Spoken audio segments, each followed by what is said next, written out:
नमस्कार गाववाल्यांनो, माझं नाव आहे प्रसाद आणि 100 डेज ऑफ लाईफ मध्ये आज आहे माझा 62वा दिवस. तर आता वाजलेत तर दुपारचे 12, पण ऊन एवढं कडक पडले की बाहेर बघून डोळे पण उघडत नाहीयेत.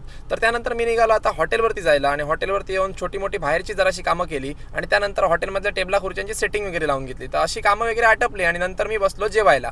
तर जेवलो वगैरे आणि नंतर दुपारच्या टायमिंगला मी जसा घरी आलो तसा भाऊ आपला बॅग घेऊन रेडीच होता. एका हातात थंड आणि दुसऱ्या हातात पिशवी डब्याची. आणि त्यानंतर बॅग आणून गाडीत ठेवली आणि आम्ही तिघेही गाडीत बसलो आणि सरळ निघालो होतो गोव्याच्या दिशेने आणि येऊन पोहोचलो टोयोटाच्या शोरूम मध्ये, कारण आज आपल्याला घ्यायची होती आपली गाडी. तिथून काम झालेली ओके मध्ये आणि फायनली शोरूम मध्ये आम्ही तिघे पोहोचलो. थोडा वेळ 5-10 मिनिटं वेट करावं लागला. मग बिल वगैरे झालं आपलं. पटापट बिल वगैरे करून गाडी आम्ही बाहेर काढली आणि गाडी तर बघितली की एकच नंबर चमकदार दिसत होती. तर गाडी बघून मन एकदम खुश झालं होतं. त्यानंतर आम्ही निघालो सरळ आता घराच्या दिशेने. आणि एवढ्या दिवसाने गाडी हातात आल्यामुळे माझ्या चेहऱ्यावर जी स्माईल आहे ती तुम्ही बघून समजूच शकतात की माझ्या गाडीवरती किती माझा जीव आहे ते. आणि त्यानंतर जिम मध्ये जायचा टाइम झाला होता. मग संध्याकाळी गेलो जिम मध्ये, वर्कआउट वगैरे केला. सो असा होता आजचा आपला दिवस. आणि तुम्हाला व्हिडिओ आवडला असेल तर व्हिडिओला लाईक